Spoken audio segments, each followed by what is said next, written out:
Sveiki, mano brangieji. Šiandieną turėsime gegužės mėnesio prognozę. Noriu pradžiuginti, kad retrogradinis Merkurijus ir Venera gegužės mėnesį mūsų jau nebeveiks.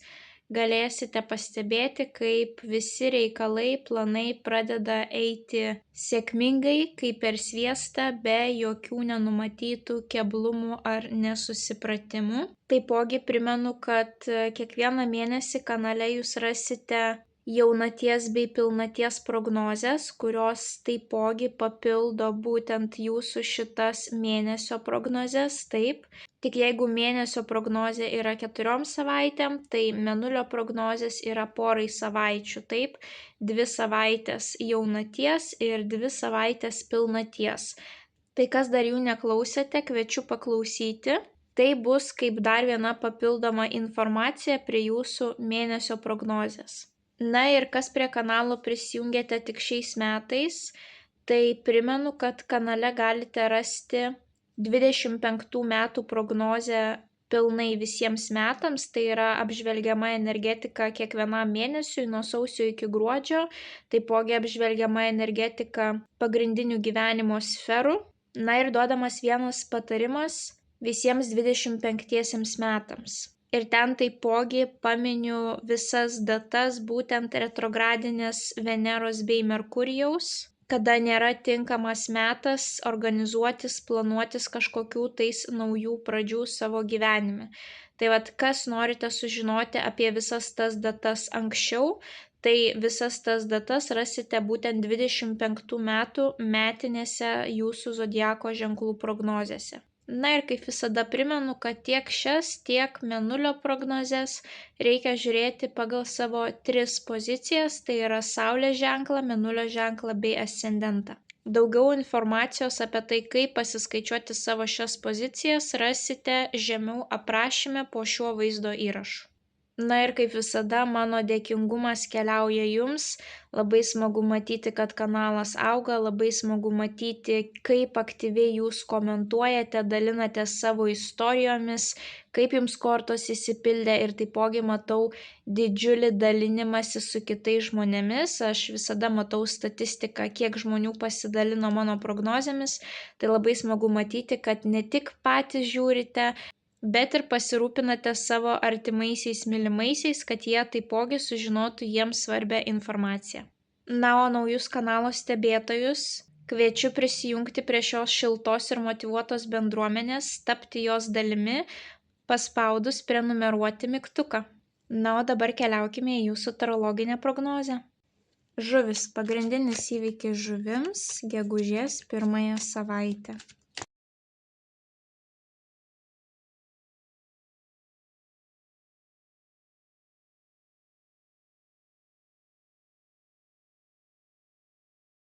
Mėnulio žinutė žuvims apie jų gegužės mėnesį.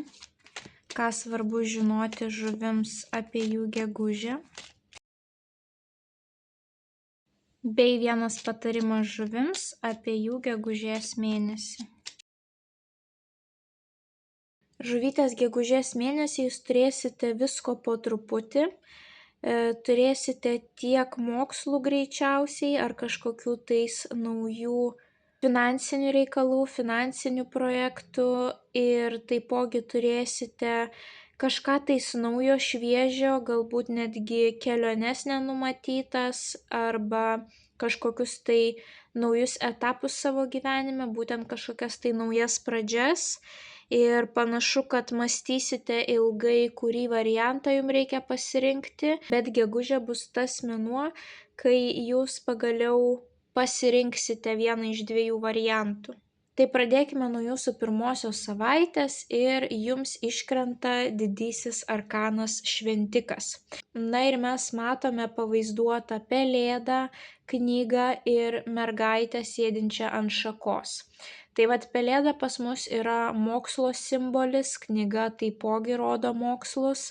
Šventikas gali būti jūsų mokytojas, jūsų mentorius, į kurį kreipsitės pagalbos, iš kurio kažką tais mokysitės, o galbūt tiesiog tai bus vyresnis brandus žmogus, kuris turi patirties būtent jum aktualioje gyvenimo srityje ir jūs iš jo pasimsite tam tikrų naudingų patarimų. Taipogi šalia jums iškrenta monetų tūzas. Monetų tūzas rodo visas naujas finansinės pradžias, kažkokias tai finansinės idėjas. Tai taipogi gali būti ir išmokos. Tai netgi gali būti, kadangi mes matome būtent monetų tūzą ir šventiką, tai gali būti kažkokie tais pinigai susiję su jūsų studijom, pavyzdžiui, stipendija. Taipogi gali būti, kad tas šventikas jums pamėtės kažkokią tai labai gerą finansinę idėją. Na, galbūt, kad jums reikia kažkokį tai diplomą gauti, galbūt, kad jums reikia kažkokį tai verslą įregistruoti. Na, viskas, kas susiję būtent su piniginiais reikalais, su karjera, su karjeros auginimu, taip, su finansinio pagrindo kūrimu. Būtent mes matome čia augalėlį, taip, ir tai yra tik pati pradžia, sėkla pasėta ir mes matome, kad tas augalėlis tik tai pradeda lysti iš žemės. Tai reiškia, dar laukia ilgas etapas, taip, bet sėkla jau pasėta ir yra perspektyva. Tai galbūt jūs remsitės būtent į tą žmogų, o galbūt jisai jums padės registruojant savo paties verslą kažkokį tais, arba tai gali būti pinigai ateinantis iš valstybinių institucijų. Šventikas pas mus atsakingas būtent ir už institucijas, kurios turi įtaką mums, kurioms mes turime paklusti, pavyzdžiui, mokesčių inspekcija. Galbūt jūs kreipsitės į banką paskolos, tai paskolą jūs turėtumėt gauti. Viskas, kas susiję su žiniomis, su mokytoju, mentoriumi ir būtent kažkokiamis tai finansinėmis pradžiomis, išmokomis bus sėkminga pirmąją savaitę. Tai gali būti, kad netgi jūs kažkam tai būsite tas mentorius, jūs nuspręsite, kad atėjo laikas būtent užsidirbti pinigų mokant kitus, kad atėjo laikas šitą savo hobį, pavyzdžiui, paversti verslu, taip, ir būtent savo visas žinias perduoti savo mokiniams. Šventikas taipogi reprezentuoja visus religinius reikalus, religinės institucijas. Tai gali būti netgi dvasinis mentorius, taip, kad jūs surasite žmogų, iš kurio jūs norėsite dvasinių patarimų. Ir taipogi šios dvi kortos kartu rodo, kad jeigu dar prie savo finansinių tikslų jūs pripliusuosite ir dvasinį tikėjimą, kažkokias tai aukštesnės moralinės vertybės, tai jūs galite gauti labai puikų rezultatą ateityje, iš to būtent augalėlio. Tai yra didžiulės perspektyvos, taip. Na ir paskutinioji korta, kuri jums iškrito, tai yra lazdų dama, o ji reprezentuoja būtent ugnies stichijos moterį, kuri gali būti liūtas, šaulys arba avinas, ir ji kažkaip bus susijusi su pirmos savaitės įvykiu. Galbūt jinai bus jūsų tas mentorius, kadangi šita moteris turi ugningą charakterį. Ką tai reiškia? Jinai yra arba labai judri, arba tokia moteris, kuri įsakinėja. Galbūt, pavyzdžiui, jūs kuriate savo verslą, bet jums reikia šitam verslui kažkokio tais patyrusio vadovo, taip, kuris yra labiau patyręs negu jūs, ir jūs pasamdysite šitą moterį su didžiulė patirtimi, kuri jums būtent labai padės, taip, kuriant ir organizuojant visą jūsų verslą. Arba tai bus moteris, kuri pasiūlys būtent šitą mentorių ar mokytoją jums, taip, o galbūt jinai jūs pastumės, kad jūs atsidarytumėt savo būtent kaip mokytojo, taip, veiklą kažkokią individualią. O galbūt šita moteris būtent dirbs kažkokioje tai valstybinėje institucijoje ar banke ir jūs būtent pas ją ateisite aplikuoti paraišką kažkokią tais, ar būtent pas ją jūs ateisite dėl paskolos, taip, tai kažkaip šita moteris bus susijusi, galbūt netgi jinai jūs parems būtent šitame naujame mokslo kelyje, taip, o galbūt jinai bus ta moteris, kuri informuos, kad, pabandyk eiti į tą konkursą, galbūt tau pasiseks, aš tikiu tavimi, taip, tavo rezultatai yra puikus, tu galėtum ten sudalyvauti. Tai vat kažkokios tai finansinės perspektyvos, išmokos, naujos finansinės idėjos ir būtent arba susifokusavimas į dvasingumą, turėjimas kažkokio tais išmintingo dvasinio žmogaus šalia savęs, paramą, taip, arba būtent mokslai, žinios kažkokios tai, kurių jums trūksta, tai vat jūs mokotės, kad galėtumėt įkurti savo verslą, keisti profesiją, gauti kažkokių tais papildomų išmokų. Tai vat pirmoji savaitė susijusi su žiniomis ir finansinėmis perspektyvomis. Toliau antrąją savaitę būtent pas jūs ir prasideda būtent ta analizė, pasirinkimas tarp dviejų. Reikia pasirinkti jums tinkamą kelią, kadangi jums iškrenta kardų dvejetas. Kardų dvejetas yra būtent buvimas tarp dviejų, taip. Jūs negalite išsirinkti, galbūt jūs netgi bijote išsirinkti, kuris variantas būtų jum naudingesnis, taip. Tai gali būti bet kokia gyvenimo sritis, galbūt jūs renkatės tarp dviejų simpatijų, galbūt jūs renkatės pasilikti šiame darbe ar darbą keisti, pasilikti šioje šalyje ar važiuoti kažkur tais į užsienį, kurti verslą ar nekurti verslo, na vat, buvimas tarp dviejų variantų ir reikia pasirinkti. Ir kardų dvejetas rodo, na, tokią baimę pasirinkti neteisingai, taip, jeigu aš pasirinksiu neteisingai, kas tada bus. Ir šalia jums iškrenta taipogi kardų valetas. Valetai pas mus reprezentuoja tas amžiaus grupės, kurioms reikia rūpesčio, tai yra mūsų vaikai arba pagyvenę tėvai, seneliai. Tai galbūt tas sprendimas, ta situacija gali būti susijusi būtent su jūsų artimaisiais, taip, tai yra jūsų vaikai ar tėvai, seneliai. Tas klausimas, taip, galbūt ar pasimti savo vaiką į kitą šalį, ar palikti seneliams, o galbūt ar senelius pasimti, globoti pas save, ar atiduoti į kažkokius tai globos namus, taip, na, įvairiausios tokios situacijos, į kurį darželį, į kurią mokyklą, pavyzdžiui, vesti savo vaiką, taip. Bet taipogi šita korta reprezentuoja ir kažkokias tai žinias, kažkokią tai informaciją. Kardai pas mus susiję vėlgi su mokslais, su kažkokiais tai elektroniniais laiškais, realiais laiškais, su kažkokiais tai skambučiais. Na, nesvarbu, kokiu būdu jūs pasiekia informaciją, bet tai gali būti, kad pavyzdžiui, jūs pasieks informaciją, kuri jums padės galiausiai apsispręsti, kurį variantą iš dviejų rinktis. Taip.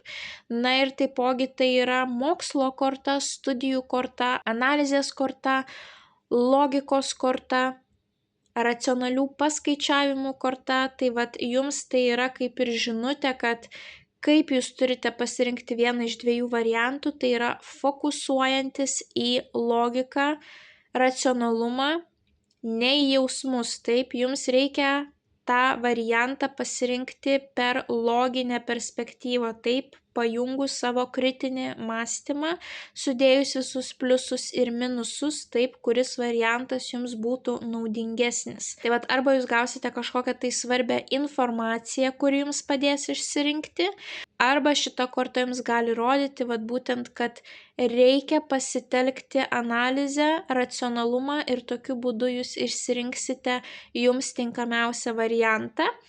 Na ir tada jums iškrenta lazdų trejetas. Lazdų trejetas, vat ir čia jums iškrito, 2 savaitės jums iškrito lazdų trejetas.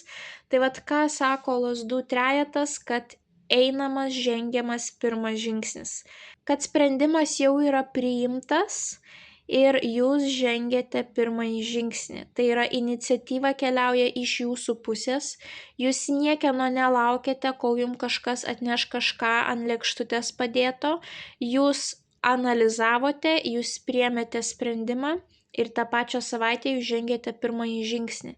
Tai galbūt jūs eisite, vat, aplikuosite, kad jūsų vaiką priimtų į tą universitetą ar aną, taip, eisite galbūt su vaiku pakalbėti su viena gimnazija, su kita gimnazija, galbūt vesite jį, kad jisai atliktų va tos vat būtent stojamuosius kažkokius testus, taip, galbūt jūs keliausite į vienus globos namus pakalbėti dėl savo pagyvenusių tėvų, senelių, į kitus, o galbūt tai bus elementariai, pavyzdžiui, pasirinkimas nežinojote, į kurią šalį keliauti atostogų, taip, na ir turite kažkokią tai papildomą informaciją, gaunate ar paskaičiuojate, sakykime, finansus, pliusus, minusus, ko jūs labiau norite ir pagaliau jūs ir keliaujate į tą trumpalaikę ar ilgalaikę kažkokią tai kelionę tą antrąją savaitę. Gali būti, kad net, pavyzdžiui, jūs norite pirkti kažkokius tai baldus, nežinote, kuris geresnis, viską pamatuojate, paskaičiuojate, paanalizuojate, nusprendžiate, kad vis dėlto variantas B jums yra geresnis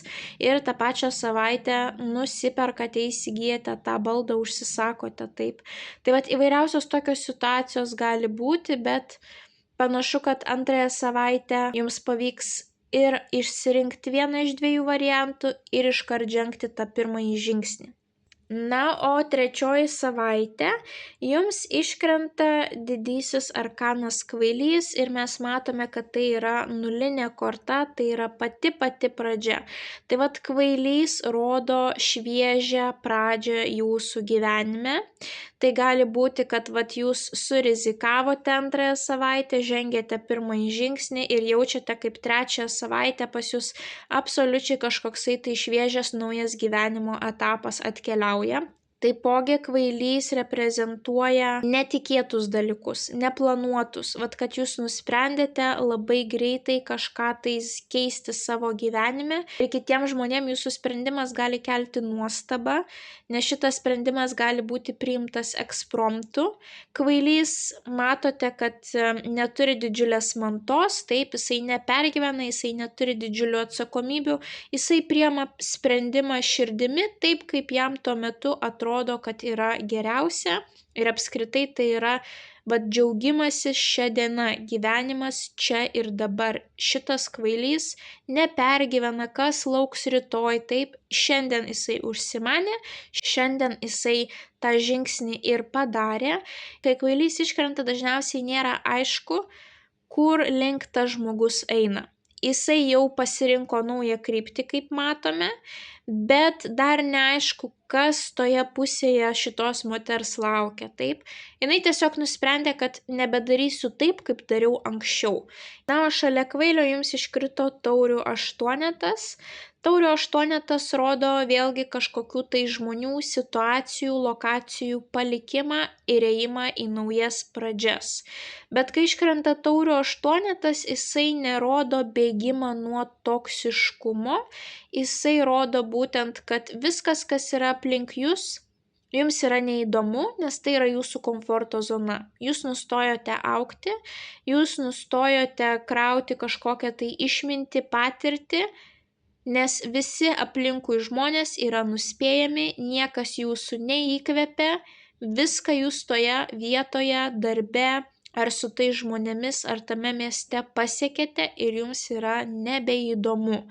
Ir vat taipogi tiek pagal šią kortą,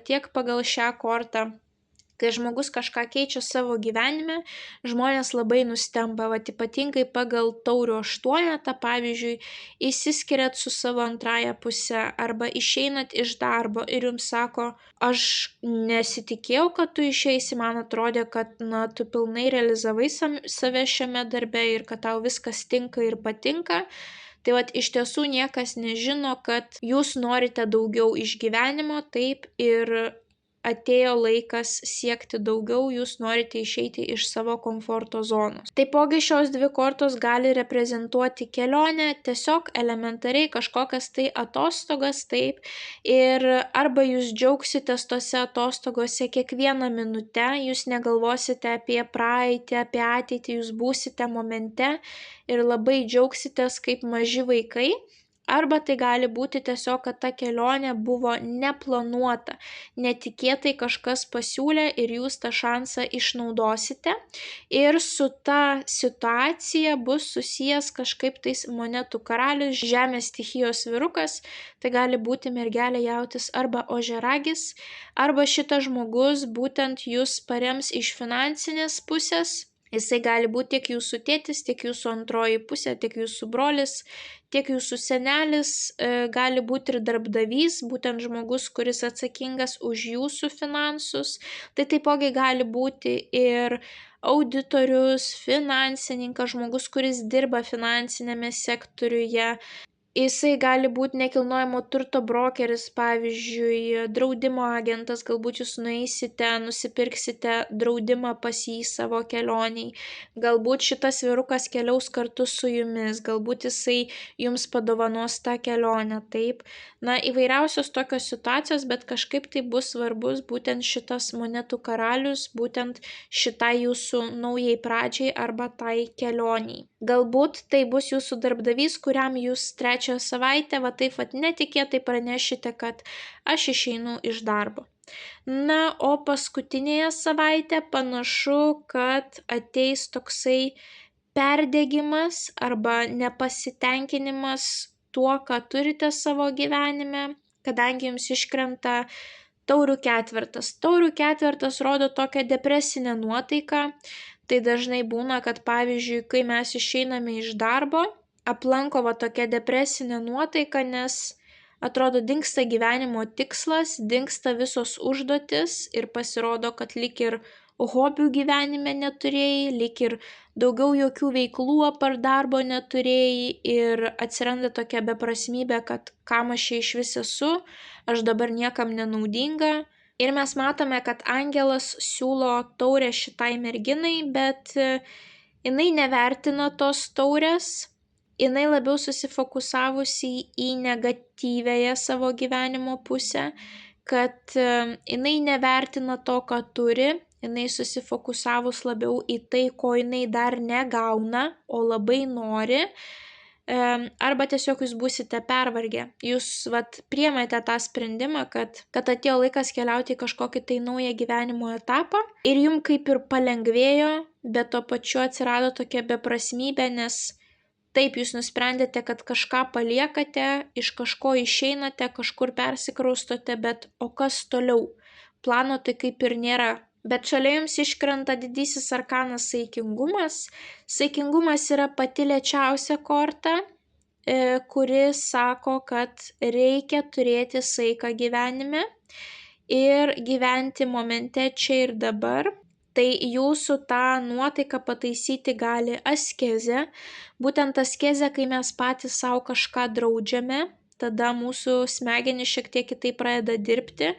Na, pavyzdžiui, jūs jaučiatės, kad nebeliko gyvenime tikslų, atsirado beprasmybė, o jūs pasistengkite, pavyzdžiui, savaitę susilaikyti nuo cukraus, be saldumynų, be kavos, be žalingų įpročių ir pamatysite, kaip po savaitės laiko jūsų smegenys net elementariai džiaugsmingiau pradės reaguoti į kažkokį tai cukrų, vaisių skonis pasidarys ryškesnis, jūs pajausite, kad jūs esate stipresni negu jūs manėte, nes jūs sugebėjote sukontroliuoti savo tuos troškimus ir smegenys tada visai kitaip pradeda dirbti, taip.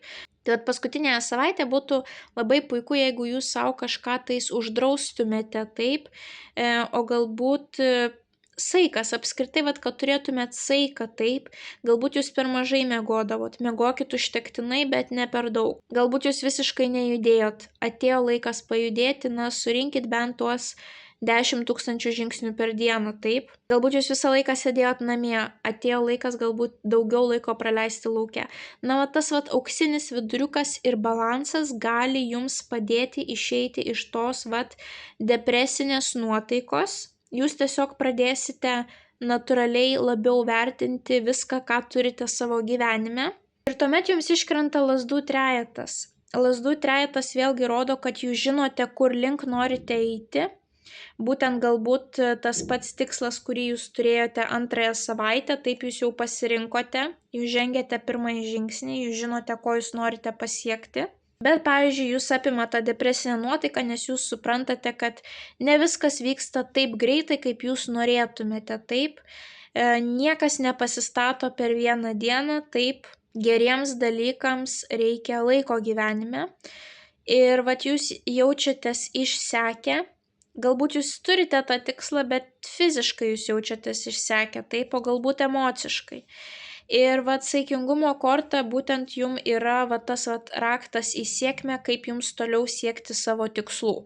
Tai reiškia aukso viduriukas, saikas viskame, paimat kažkokią tais askezę bent savaitėj, kažką savo uždraudžiat, tai, ką labai mėgstat. Gali būti net ir, pavyzdžiui, per dažnai žiūrit Netflixą, kažkokius tai filmus, savaitę laiko nusprendžiate nebežiūrėti. Galbūt atėjo laikas paskaityti kažkokią tai knygą arba bent jau 10 puslapių per dieną, taip? Ir jūs pajausite, kaip disciplina atkeliauja į jūsų gyvenimą ir kaip kaupiasi jėgos, taip, jūsų tiems naujiems tikslams. Taipogi saikingumas, kaip ir sakiau, yra pati lėčiausia korta, kuri sako, kad viskas ateis savu laiku. Tas magiškasis laikas, kuris jums yra pats tinkamiausias. Jeigu jūs jaučiatės liūdni, nes jūs turite tikslą, bet vis dar jo nepasiekėte, tai reiškia, yra priežastis, kodėl visata ar Dievas jums to neduoda šiuo momentu. Jūs tą gausite pačiu reikiamiausiu momentu, kai viskas pradės klostytis kaip sviestų patepta, taip. Tai jeigu šiuo metu jūs kažko negausite, tai tiesiog priimkite tą tokią realybę, kad jeigu aš šito negaunu, vis tiek nėra gyvenimas švaistomas, ką aš galiu padaryti šiuo momentu. Negaliu kurti naujo verslo, neturiu kažkokių leidimų, kad kažkur tais keliauti, bet aš galbūt galiu užsiimti būtent savo sveikata. Galbūt aš galiu susitvarkyti savo mitybą, galbūt aš galiu pradėti daugiau vaikščioti, galbūt aš galiu pradėti medituoti, skaityti knygą, kažką vis tiek jūs galite padaryti šiame momente. Labai svarbu atsipalaiduoti ir nurimti. Negailėti savęs ir nemastyti, koks gyvenimas blogas ir kaip mane Dievas ar visata baudžia, taip. Pakeiskite savo fokusą ir pamatysite, kaip viskas pradeda klostytis taip, kaip jūs norėjote ir jūs įgaunate naujų jėgų savo toms naujoms pradžioms. Ir taipogi saikingumo korta yra labai dvasiška korta. Tai taipogi šita korta kviečia jūs būtent susifokusuoti į dvasinius dalykus, taip.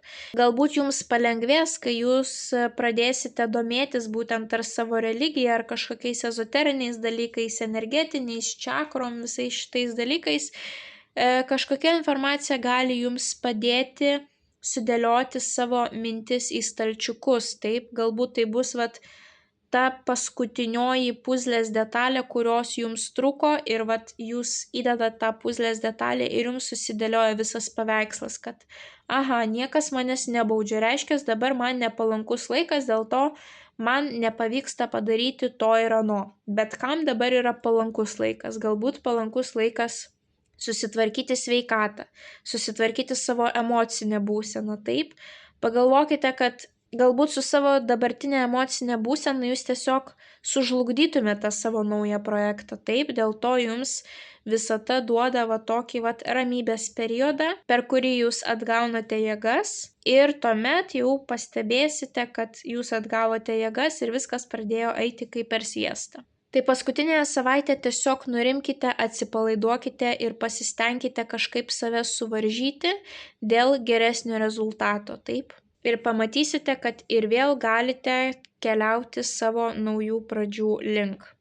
O mėnulio žinutė gegužės mėnesiui jums iškrito. Planuodama nepamiršk palikti vietos stebuklams. Tai greičiausiai tie jūsų stebuklai įvyks 3 savaitę. Būtent tas ekspromtas, kažkas tai netikėto, kažkokia tais netikėta kelionė, taip. Galbūt tie stebuklai bus susiję su kažkokiais tai šventiko patarimais, o galbūt tas stebuklas bus kažkokia tais informacija, nauji pojūčiai, kurie jūs pasieks paskutinėje savaitę, būtent kai jūs šiek tiek sustosite, atsikvėpsite ir pabandysite pasiekti aukso viduriuką savo gyvenime, taip. O jūsų mėnesio patarimui iškrito kardų 9. Ir mes matome, kad vyrukas susiėmęs už galvos, tai yra vis dėlto nerimo, pergyvenimo korta, didžiulio kiekio minčių jūsų galvoje, kai sunku užmigti, atsigulate į lovą, negalite nuraminti savo minčių srauto.